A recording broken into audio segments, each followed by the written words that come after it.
Hey guys, it's Eric with a film photography channel, and today I want to show you guys just a little tip, just one of my quick tips for film developing and processing.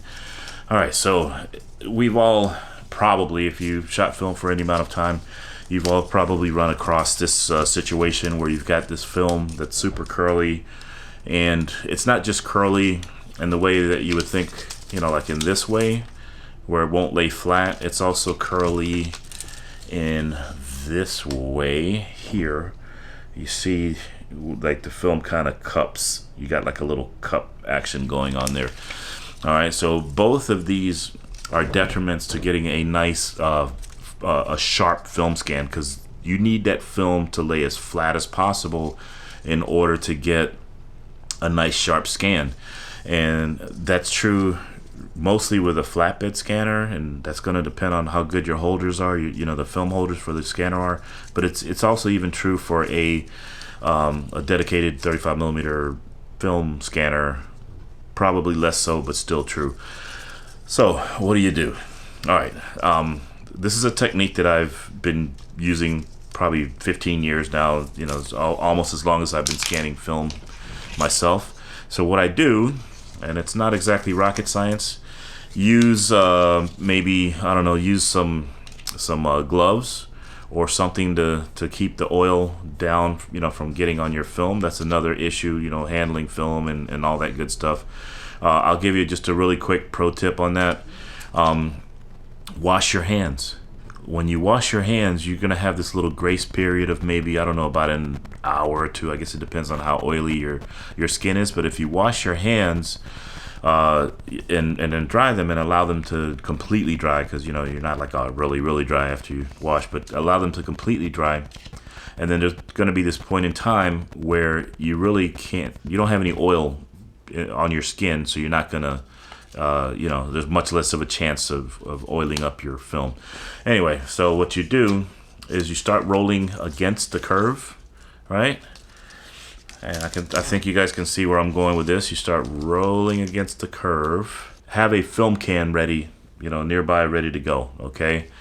And what you're gonna do, in essence, here, you're gonna create a roll out of your film that's gonna fit inside there. All right. And then of course the roll needs to be much smaller, significantly smaller than the opening of the can. So you start it off here, and I've gotten, I guess, pretty good at handling the film from the sprockets, 35mm film anyway, from the little sprocket holes, and you just kind of start it up.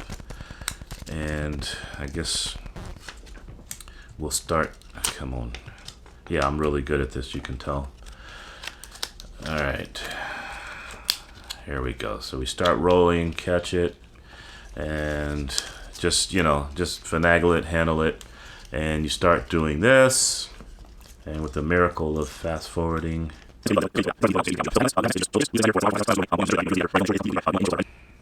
and there you have it.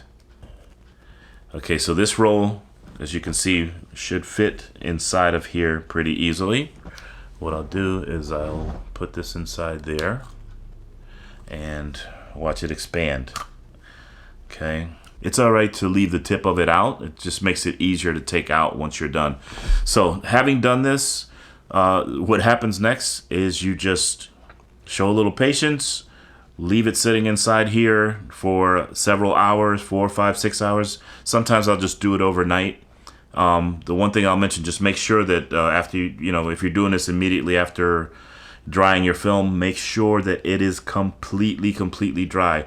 You don't want any moisture whatsoever. I usually dry my film for like an hour and a half, but sometimes where the clips are that, you know, that are holding the film up on the drying hanger, there might be little wet spots in there, so either cut those away or otherwise ensure that the film is 100% dry. All right, once this is done, and let's say that it's tomorrow now or whatever, you're gonna have to figure out a elegant way to remove this from the container.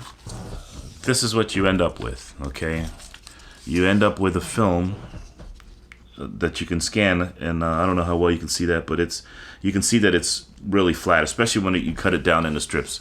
There's always going to be a little curliness showing when the film strip is this long. But if you're doing flatbed scanning, you're going to cut it down probably into strips of 6 frames.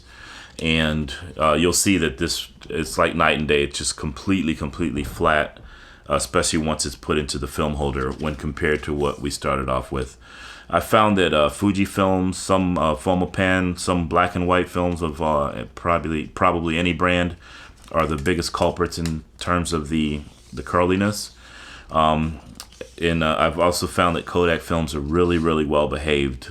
Just about every one of them, the Portras, the Ektars, the Color Plus, the Ultra Max, what have you, they all seem to be really flat drying films. But if you're a Fuji fan like I am, I'm Kodak and a Fuji fan, this is a good technique to get a nice flat scan, because remember, flat scans equal sharp images.